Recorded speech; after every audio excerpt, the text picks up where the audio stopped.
হারামজাদি, তুই আমার বড় ছেলেরে খাইছস, এখন তুই আমার ছোট ছেলের দিকে নজর দিছস না? তোর আজকে মায়েরই ফালামু। এই মাইরাই ফেলান আম্মা, আমার আপনি মাইরাই ফেলান। আপনি মাইরা ফেলাইলে আমি মইরাই শান্তি পাবো। খবরদার, আমার সামনে একদম নাটক করবি না।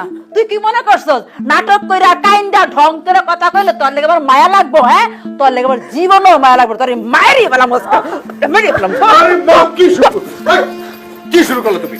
পাগল হয়ে গেছো নাকি? হ্যাঁ, আমি পাগল হয়ে গেছি। এই ডাইনি আমার বড় পোলারে মারছে, এখন তোরে মারতে চাই, তাই উড়াই মায়া ফেলামু। ফালতু কথা কয় না। ভাইজানের যতদিন হাত ছিল ভাইজান পয়সা ছিল, আর কোন মানুষ কোন মানুষকে খাইতে পারে না। আমার যতদিন হাত আছে আমি ততদিন বাঁচবো। সুমন চুপ করো, তুমি তুমি এখান থেকে যাও। মা আমারে মাইরা ফেলাইতে চাইতেছে, মাইরা ফেলাইতে দাও। আমি একটা কলম কিনি, আমি আর বাইসে থাকতে চাই না। আমার এই মুখ আমি খাওয়ারে দেখাতে চাই না। তুমি কোনো কলম কিনি না ভাবি, আমি তো সবার সামনে বলছি তোর পেটের যে বাচ্চা, সে বাচ্চা আমার বাচ্চা। খবরদার সুমন, এই কথা কখনো মুখে উচ্চারণ করবি না। এই ডাইনি নষ্টামি করে পেটে সন্তান আনছে, আর এই সন্তান তোর আমি জীবনে বিশ্বাস করি না। তুমি বিশ্বাস না করলে আমার কিচ্ছু যায় আসে না। মা, ভাবির পেটে যে বাচ্চা, সে বাচ্চা আমার। তা আমি একটা সিদ্ধান্ত নিচ্ছি। কি সিদ্ধান্ত নিছিস তুই? আমি ভাবির বিয়ে করব। আল্লাহ ভয় লাগে সুমন, এই সমস্ত কথা কইও না। আমার স্বামীর জায়গা আমি কাউরে দিতে পারবো না। আমি যতদিন বেঁচে থাকবো আমার স্বামীর স্মৃতি ভালোবাসা নিয়েই আমি বেঁচে থাকবো। আমি জীবনেও কোনোদিন কাউরে বিয়ে করবো না। তুমি এখান থেকে যাও সুমন। আপনার বিয়ে করতেই হবে, নয়তো আপনার পেটের সন্তানের বাচ্চার কি পরিচয় দিবেন? তার বাবাকে? এই কথাটা এই সমাজের মানুষগুলোকে আপনি কিভাবে বুঝাবেন? আমার ভাই বুদ্ধিকে সবাই আগুন তুলে কথা বলবো, এটা আমি মেনে নিতে পারবো না। মা, আপনি আমার আর ভাবির বিয়ের আয়োজন করেন। মা, আপনি সুমনের কথা শুনেন না। আমি জীবনেও সুমনের বিয়ে করবো না, জীবনেও না। চুপ কর। তোরা দুইজনে মিল্লা আমার সাথে নাটক করতেছস তার বিয়ে করার লেগে না? আর তুই তোর পেটে বাচ্চা নিছিস আমার পোলার, তার বিয়ে করার লেগে। এই জন্য তুই বাচ্চাটা বেঁচে নিছিস। শোন, কান খুললে শোন, আমি থাকতে এই বিয়ে জীবনও হবে না। আমি বিয়ে হইতে দিমু না, না, না। আর সুমন, তুই যদি এই ডাইনের বিয়ে করস না, আমি বিষ খাই মরে যাবো। এখন তুই সিদ্ধান্ত নাই তো তুই কি করবি?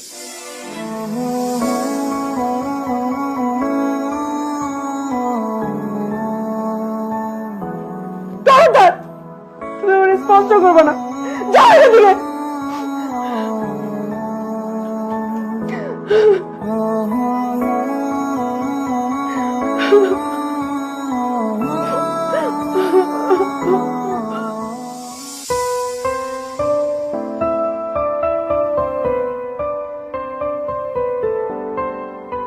এই দাঁড়াও।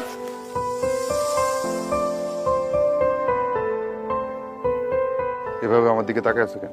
দেখতাছি একটা মানুষ কতটা খারাপ হইতে পারে, কতটা নির্লজ্জ হইতে পারে। সি সি সি সি সি, এমন একটা কাজ তুমি কেমনে করলা? তোমার ভাবির সাথে কুকর্ম করার আগে আমার কথা একবারও মনে পড়ে নাই? তোমার কথা মনে পড়বে কেন? আমার কথা মনে পড়বে কেন মানে? আমি যে তোমারে ভালোবাসতাম, তুমি কি এটা ভুলে গেছো? তুমি যে আমারে বিয়ে করবা বলে আশা দিয়ে রাখছো, তুমি কি সেইটাও ভুলে গেছো? আমারে বিয়ে করার আশা দিয়ে তুমি তোমার ভাবির সাথে এমন নোংরা একটা কাজ কেমনে করলা? আমি জানি না আমি কেন করছি। পাপ করার আগে যদি মানুষ বুঝতো পাপ হইতেছে, তাহলে দুনিয়াতে আর কোনো পাপ কাজই হইতো না। চুপ করো, সুরের মুখে এসব সাধু কথা মানায় না। এখন কি সিদ্ধান্ত নিছো সেটা কও। কি ব্যাপারে? কি ব্যাপারে মানে? তোমার আমার ব্যাপারে? তোমার আমার ব্যাপারে আমি এখনো কিছু চিন্তা করি না সাথী। ও, আমারে নিয়ে এখন চিন্তা ভাবনা কেন থাকবো? তোমার সব চিন্তা ভাবনা তো তোমার ভাবিরে নিয়া। যাই হোক, আমি একটা সিদ্ধান্ত নিছি, কান খুইলা শুনে রাখো। আজকের মধ্যে তুমি তোমার ভাবিরে তার বাপের বাড়ি দিয়ে আসবা। কেন? কেন মানে? তোমার ভাবি থাকলে কি তোমার আমার বিয়ে জীবনে হইব? আমার বাপ মাই তোমার সাথে বিয়া মানবো আমার? তাই আজকের মধ্যে তুমি তোমার ভাবিরে তার বাপের বাড়ি দিয়ে আসবা। পরিবেশ একটু ঠান্ডা হলে তুমি আর আমি বিয়ে করবো। সাথী, আমি যদি তোমারই বিয়ে করি, তাহলে আমার বিধবা ভাবির কি হইব? তার পেটে যে বাচ্চা আছে তার কি হইব? তোমার ভাবির কি হইব সে চিন্তা সে নিজে করব, তার বাচ্চার কি হইব সেটা তোমার ভাবি চিন্তা করব। তুমি শুধু আমারে নিয়ে চিন্তা করবা, আমাদের ভবিষ্যৎ নিয়ে চিন্তা করবা। না সাথী, এই মুহূর্তে আমি আমার ভাবি আর তার পেটের বাচ্চা ছাড়া অন্য কিছুই মাথায় নিতে পারতেছি না। তাই আমি সিদ্ধান্ত নিয়েছি আমি ভাবিরই বিয়ে করব। কি কইলা? তুমি তোমার ভাবিরে বিয়ে করবা? তুমি তোমার ভাবিরে বিয়ে করলে আমার কি হইব? তোমার কথা চিন্তা করার জন্য তোমার বাপ আছে, তাছাড়া তুমি এখনো অবিবাহিত, তাই যে কোনো ভালো ছেলের সাথেই তোমার বাবা তোমাকে বিয়ে দিতে পারবে। আমার ভাবি বিধবা, তাছাড়া তার পেটে একটা সন্তান আছে। আমি যদি তার বিয়ে না করি তার জীবনটা নষ্ট হয়ে যাবে। তাই আমি সিদ্ধান্ত নিছি আমি ভাবিরেই বিয়ে করব। অসম্ভব! আমি থাকতে আমি তোমার ভাবিরে জীবনও বিয়ে করতে দিব না। তুমি যদি আরেকবার তোমার ভাবিরে বিয়ে করার নাম নাও, আমি তোমাকে দুইটারে খুন করে ফেলামু। তোমার যা খুশি করো, বিয়ে আমি ভাবিরেই করবো।